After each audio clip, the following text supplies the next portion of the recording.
मित्रों, आज हम एक ऐसे लेखक के जीवनी के ऊपर प्रकाश डालेंगे जिसका जीवन एक रहस्य बन गया। एक लेखक था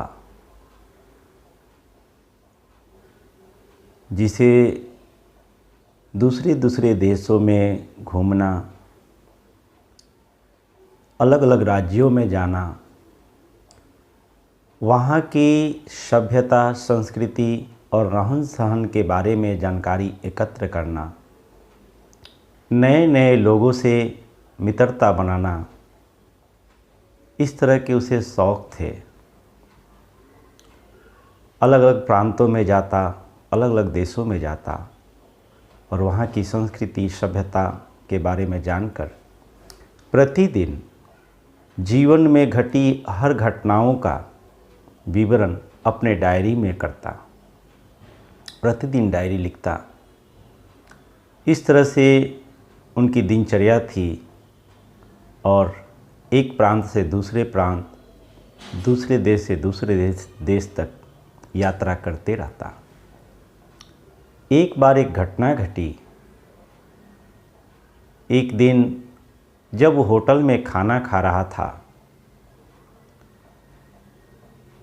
तो उसी होटल में आगे के एक टेबल पर एक उसी के जैसा व्यक्ति बैठकर खाना खा रहा था। उस व्यक्ति को देखकर लेखक बड़ा आश्चर्यचकित हुआ और बड़े गौर से उसे देखने लगा। वह गौर से देखते गया कि क्या वास्तव में वह मेरे जैसा ही है। तो देखता है कि वो जो दूसरे टेबल पर व्यक्ति बैठा है वो बिल्कुल मेरे जैसा ही है। वह उठा, धीरे धीरे उसके करीब गया। दूसरे व्यक्ति का नज़र भी इस लेखक के ऊपर पड़ा। वह भी देखकर चकित हो गया कि अरे, मेरे जैसा कोई दूसरा व्यक्ति भी है। दोनों एक दूसरे से मिलकर बड़े खुश हुए। यह पहला लेखक भी उसी लेखक के टेबल के सामने बैठ गया और उसके खाना को देखने लगा। तो देखता है कि जो चीज़ खाने में उसे पसंद है वही पसंद उसे भी है। उसके टेबल पे उसी प्रकार के भोजन रखे हुए थे। फिर एक दूसरे से बातचीत होने लगी। उससे वो पूछता है, तुम्हारा क्या क्या शौक़ है? वह दूसरा व्यक्ति कहता है कि अलग अलग राज्यों में घूमना, अलग अलग देशों में जाना, वहाँ की सभ्यता, वहाँ की संस्कृति के बारे में जानकारी हासिल करना और प्रतिदिन डायरी लिखना, यही मेरा शौक़ है। नए नए लोगों से मिलना। इस बात को सुनकर वह आश्चर्यचकित हुआ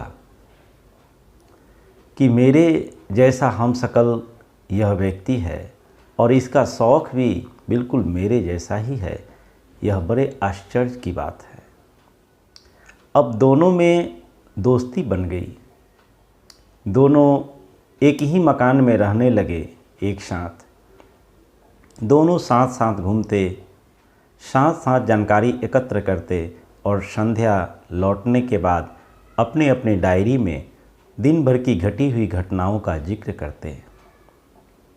इस तरह से कुछ समय बीता। एक स्थान से दूसरे स्थान तक दोनों जाते रहे।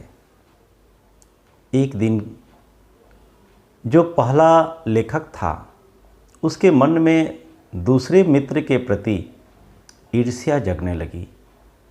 यह सोचने लगा कि अगर यह व्यक्ति जीवित रहा तो मेरी प्रसिद्धि नहीं हो सकती है। एक ही काम को करने वाला अगर दो व्यक्ति हो तो किसी एक व्यक्ति की प्रसिद्धि संभव ही नहीं है। तो मुझे इसे अपने रास्ते से हटाना होगा।